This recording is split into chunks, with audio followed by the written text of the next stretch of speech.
Now, sometimes those of us who've been in the church for a long time perhaps overlook or maybe never really give it much thought that many of those in the church today just might have never had any contact with the Worldwide Church of God, and with some maybe never even hearing of it at all.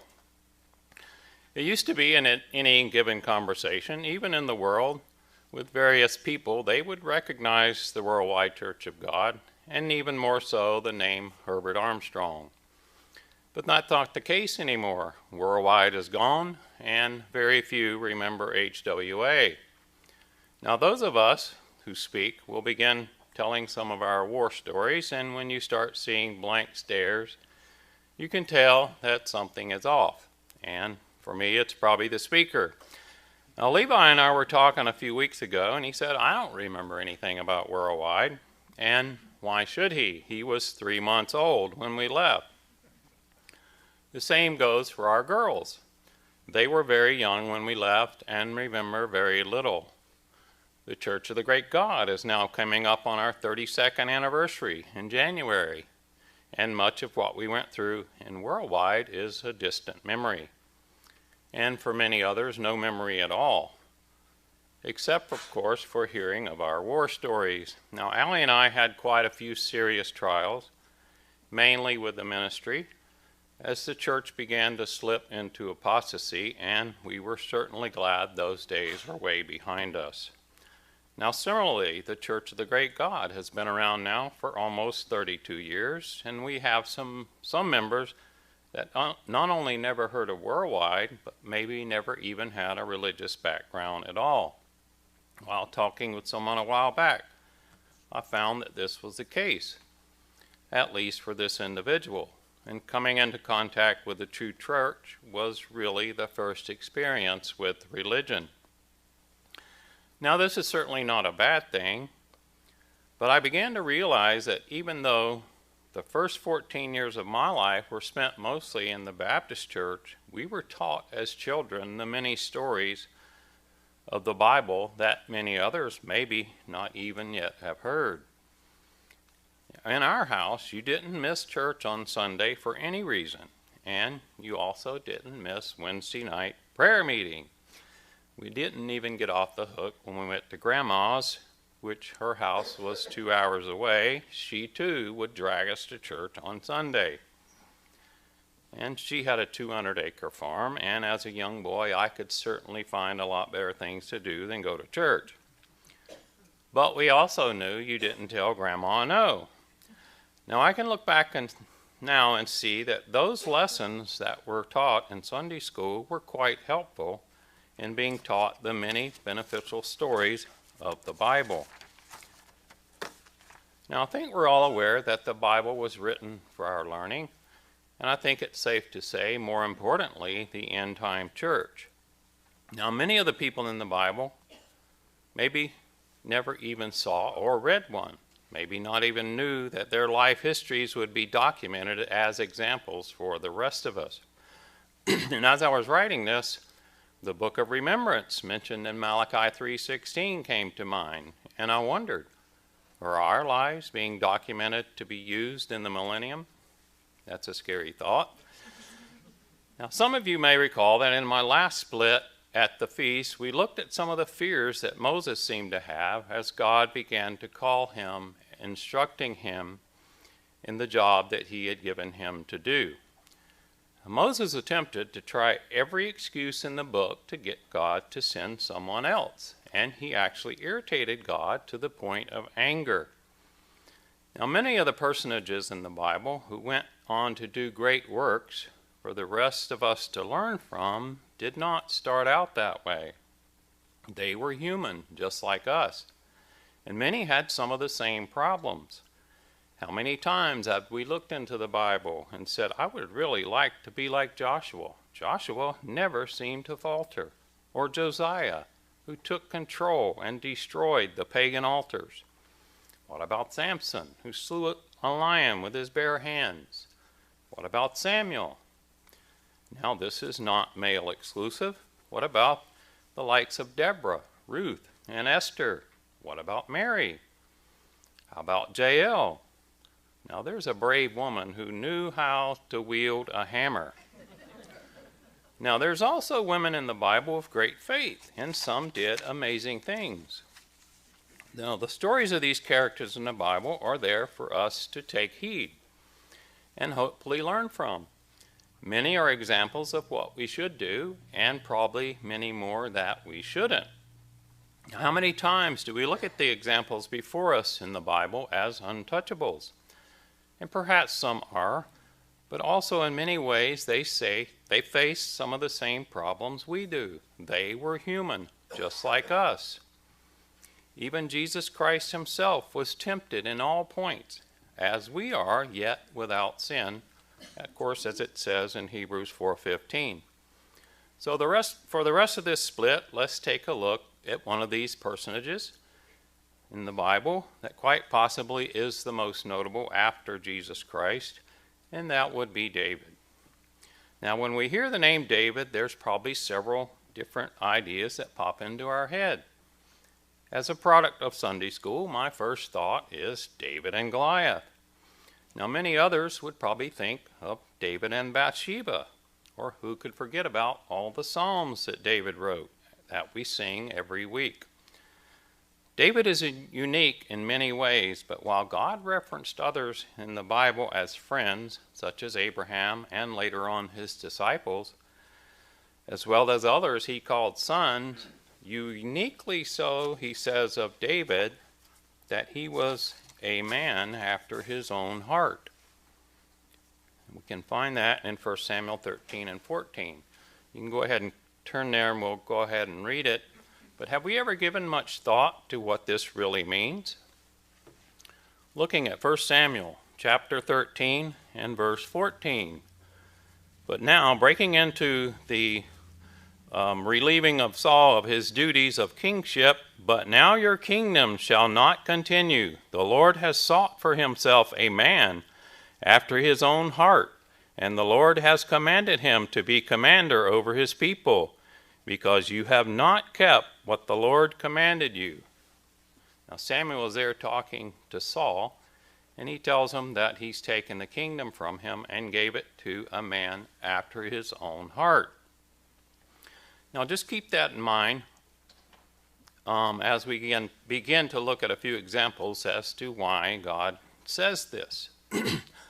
Now before we begin, I came across another instance in relation to the heroes of faith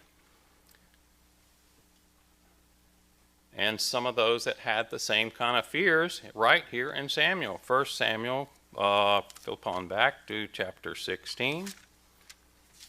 One page over, I think, to 1 Samuel 16 and verse 1 and 2.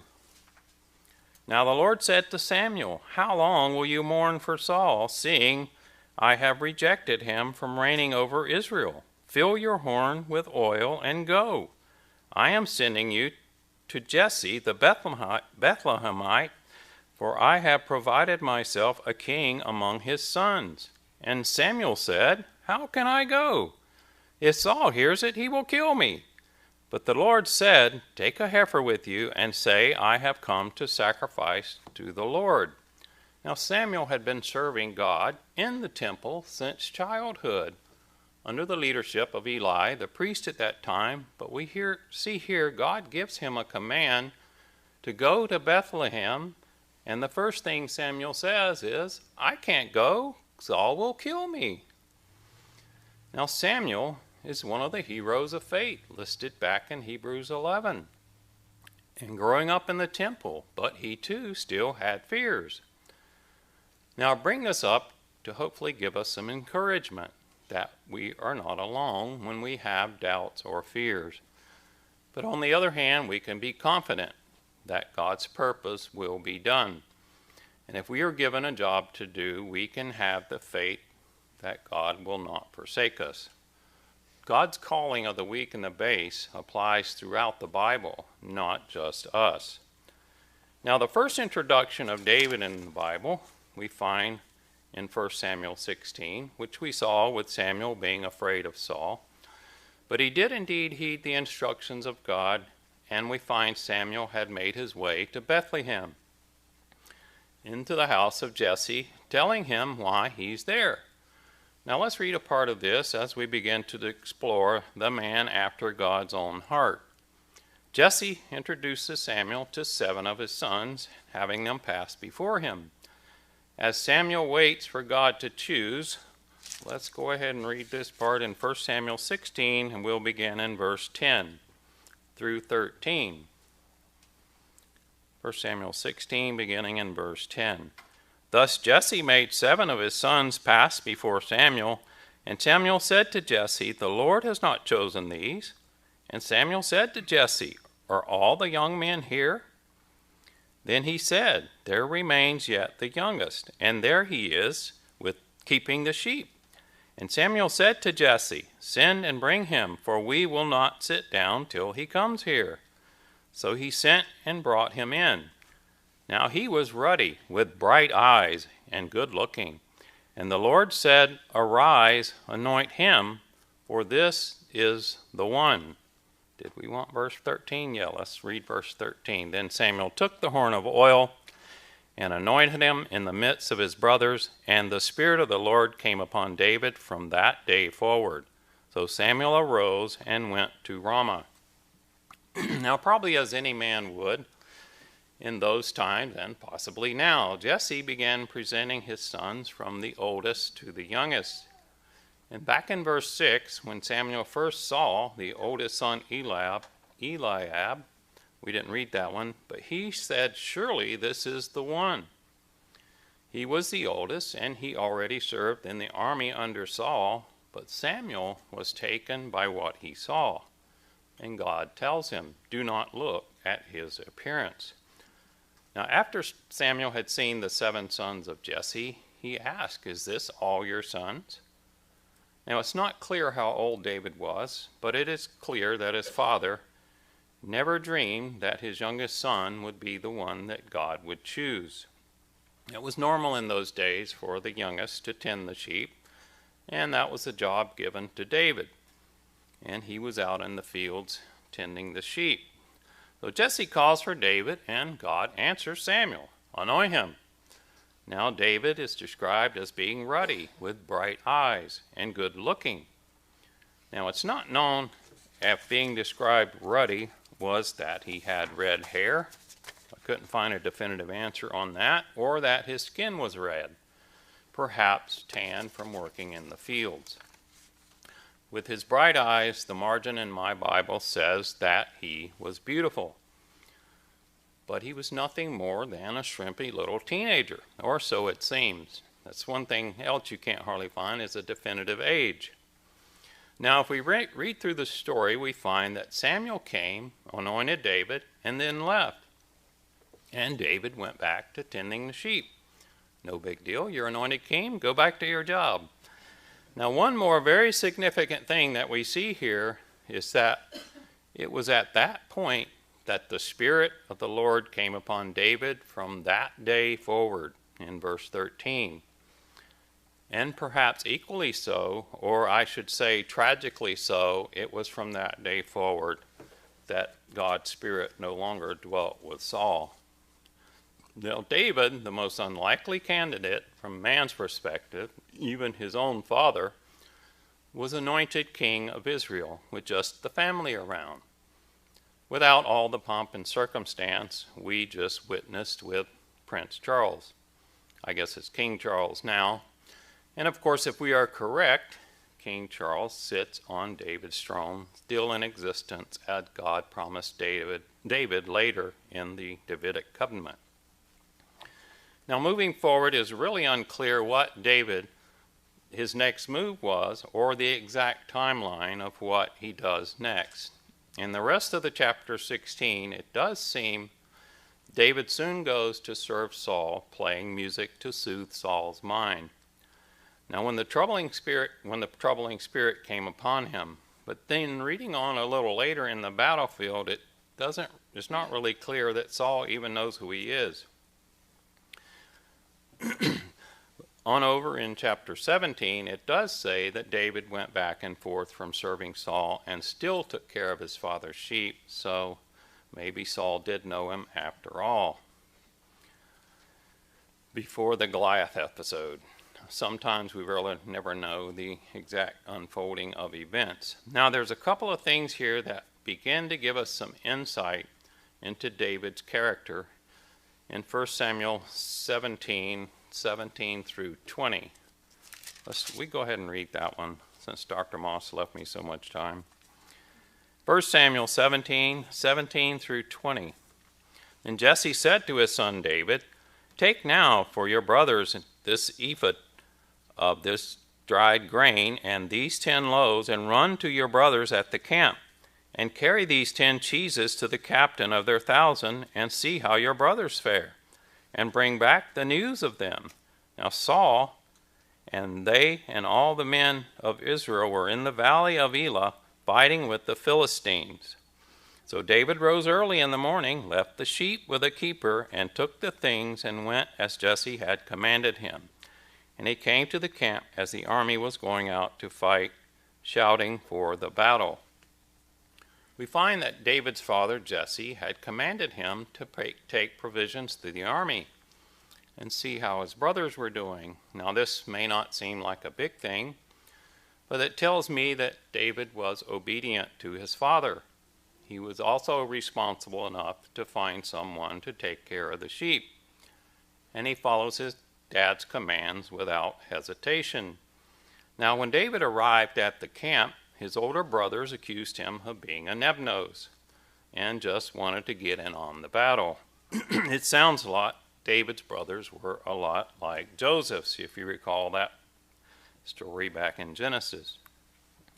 Now, Goliath had been taunting the army of Israel for 40 days and 40 nights by the time David arrives, with the soldiers fleeing for the hills from this 9-foot giant. Now, as David began talking to the terrified soldiers, he could overhear Goliath ranting. And let's read a part of this here, still in the same chapter 17, just down to verse 25 and 26. So the men of Israel said, "Have you seen this man who has come up? Surely he has come up to defy Israel. And it shall be that the man who kills him, the king will enrich with great riches, will give him his daughter, and give his father's house exemption from taxes in Israel." Then David spoke to the men who stood by him, saying, "What shall be done for the man who kills this Philistine and takes away the reproach from Israel? For who is this uncircumcised Philistine that he should defy the armies of the living God?"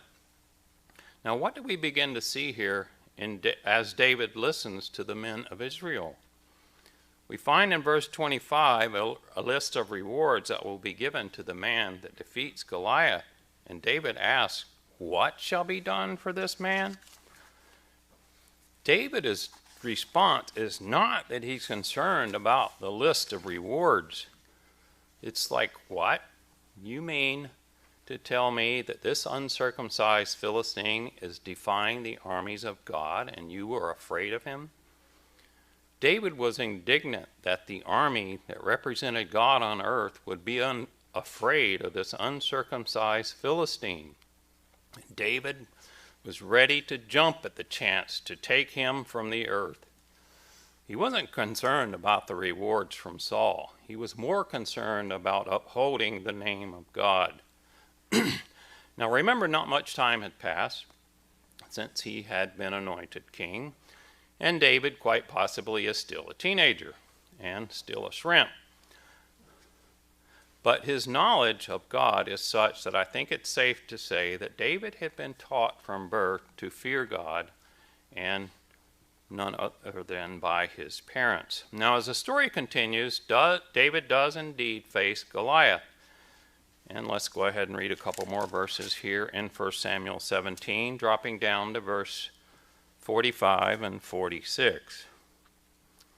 1 Samuel 17, verse 45.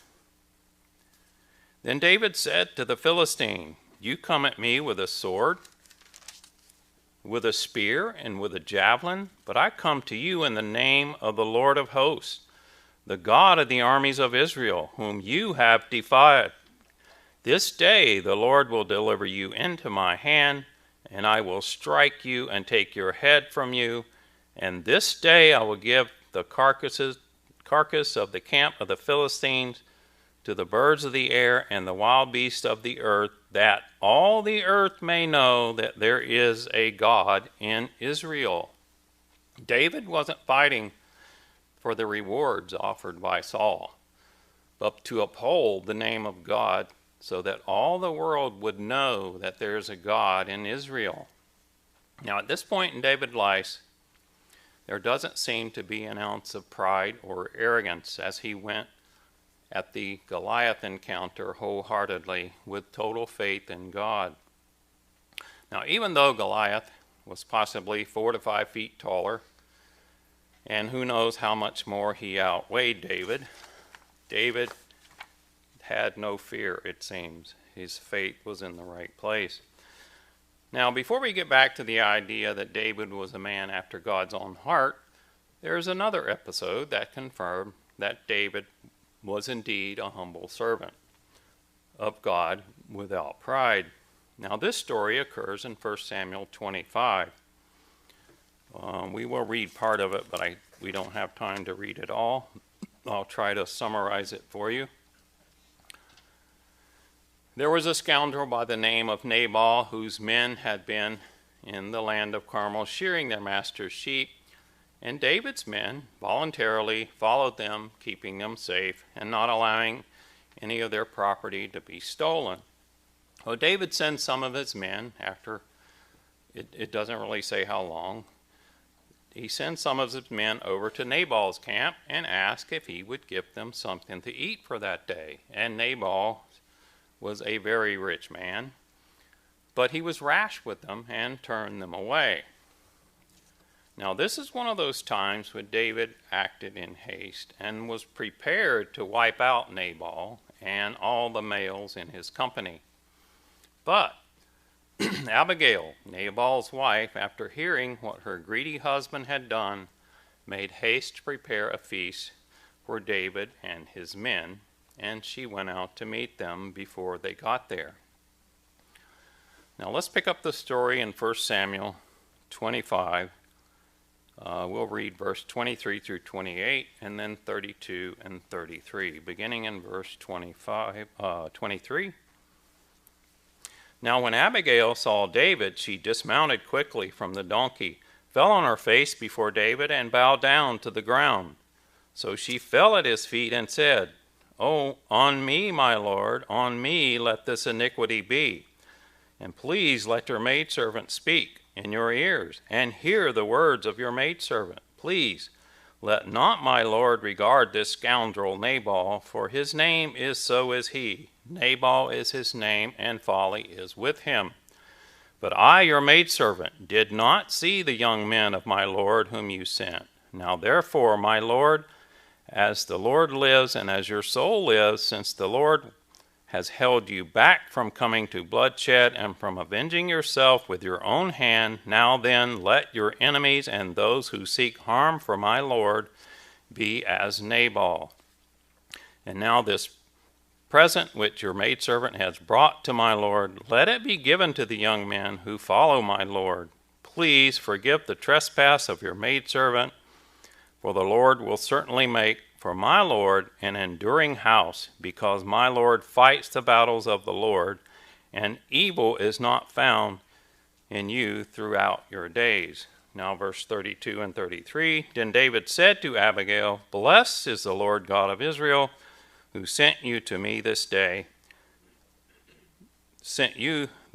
to meet me. And blessed is your advice, and blessed are you, because you have kept me this day from coming to bloodshed and from avenging myself with my own hand." Now Abigail makes a very telling observation in verse 28. And she says that evil is not found in you throughout your days. It sounds like she knew quite a bit about David, and she knew that there was no evil in him. She also knew what he was about to do, and avenging himself was wrong and would be against God's will. Now, what did David do? David did what every woman wants.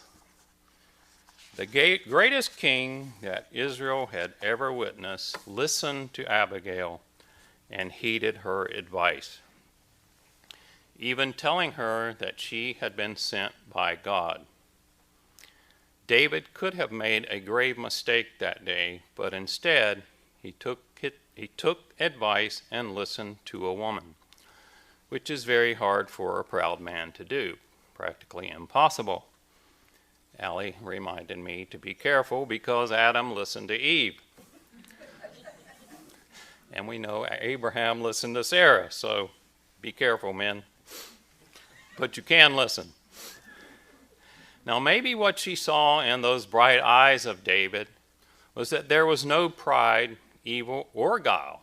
Now, incidentally, God took vengeance on Nabal, and he died 10 days later. Does God pay attention to how people treat his elect? You better believe he does. Now, as we begin to address the question that we began with, let's go back to 1 Samuel 13:14, and we'll read that scripture again. 1 Samuel 13, verse 14.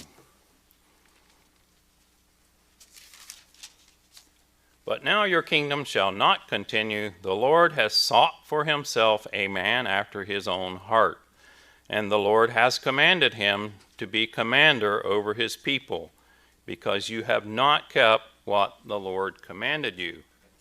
Now, even though we've only scratched the surface regarding David's character, if we read through the entire story of David, we find that under David's kingship, Israel rose to prominence like it never had before, and maybe even to this day, who knows. We will also find that David loved God. He loved his law. He was faithful. He was honest and thankful. He was devoted to God. David had godly character, which was certainly shown when he had the perfect opportunity to eliminate Saul, not once, but twice. But he declared that he would not lift his hand against God's anointed. Now, Saul had tried to kill David numerous times, and David, in his godly integrity, decided to wait on God. He could have seized the kingdom right then and there, but he could not lift his hand against Saul. And when he did cut the edge of Saul's garment, he was deeply repentant. Even though David sinned greatly at times, and he probably broke all 10 of God's commandments, he probably repented more than anybody in the Bible. But was his heart like God's heart? Oh yeah, there's one more thing about David too. He never participated in any idolatry. A lot of Israel's kings participated in idolatry, but not David. But was his heart like God's heart? Now, at first reading, many interpret this verse saying that David's heart was like God's heart. But then there are probably just as many who say that David's heart couldn't have been like God's heart because of his sin. Now, there are several arguments from the differing sides, and we will consider a few of them. First, the Hebrew word used for heart here simply means complete or mature. This brings to mind Matthew 5:48, not where Joe and Dr. Moss were, but it says, "Be ye perfect as your Father in heaven is perfect," in Matthew 5:48. Now, even though we're now looking at the Greek in Matthew, which is here rendered perfect, we see the same idea as shown in 1 Samuel with the word heart. Here, the word perfect means complete or mature. And I say this because the question arises, how could David be a man after God's own heart? And equally so, how can we be perfect as God the Father in heaven is perfect? It's a very tall order. Now, the scholars have decided that there's a dilemma. I know you probably didn't expect that, but that's what scholars do. There's a dilemma with the wording of this verse, and it's with the phrase, after his own heart. Now, the dilemma is that some believe this to be a prepositional phrase used adjectively, modifying the noun. which here would be man, indicating that David's heart was like God's. Now, the other idea is that the phrase is used adverbial and modifies the verb sought, or in sought, or in some translations, chosen. If it is indeed adverbial, it puts the emphasis on God's choosing rather than the man being after God's heart. Now, as I said before, the great minds are divided. And I think I've been eating dust for about a week. I guess this will be on the video too, huh? But I didn't have the Russian flu.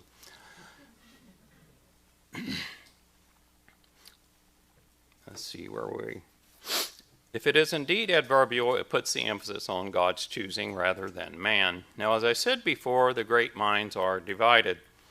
There's also another idea which comes from the Akkadian dialect, which is an extinct ancient language used in Mesopotamia at that time, and it says that this is a common phrase used by deities which indicates that it's their choice. Now, given the context of the chapter in which we see Saul was the product of what the people wanted, the people's choice, David was one whom God chose. Now, one question for our translators is, why didn't they refer to David's own writings? You can go ahead and turn to Psalm 51. We will get there for our last scripture in a moment. But you know, I actually had someone tell me one time that they knew all of the Bible. They had heard all of the sermons. There was nothing more that the ministry could teach them. There was nothing more for them to learn. I was dumbfounded. God's wisdom is infinite. Paul says in 1 Corinthians 2:9, it hasn't even entered into the heart of man what he has planned for those who love him. I was so upset about this, I went to Allie's mom, this has been many years ago, and I asked her, knowing that she knows the Bible front and back, what do you think about this? She said, well, this person is on their way out of the church. David knew very well what it was like for someone to lose God's Spirit. He had witnessed it in Saul. In Psalm 51, he's begging God not to take his Spirit.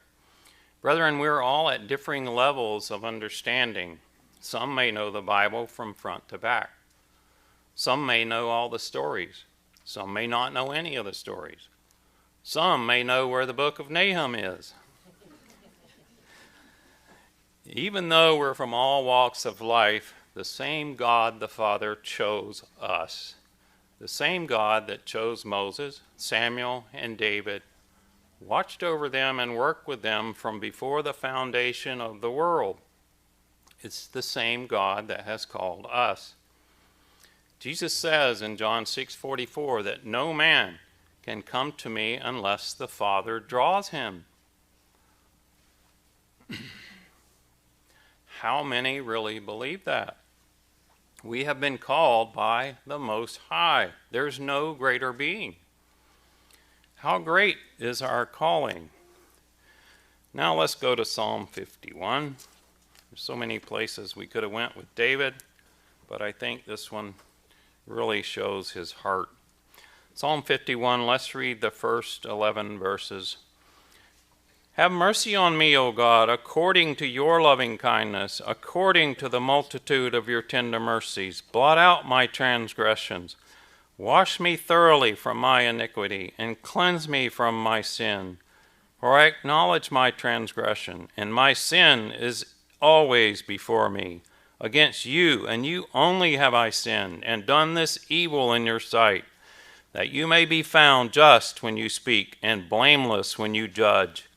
Behold, I was brought forth in iniquity, and in sin my mother conceived me. Behold, you desire truth in the inward parts, and in the hidden part you will make me to know wisdom. Purge me with hyssop, and I shall be clean. Wash me, and I shall be whiter than snow. Make me hear joy and gladness, that the bones you have broken may rejoice. Hide your face from my sins, and blot out all my iniquities. Create in me a clean heart, O God, and renew a steadfast spirit within me.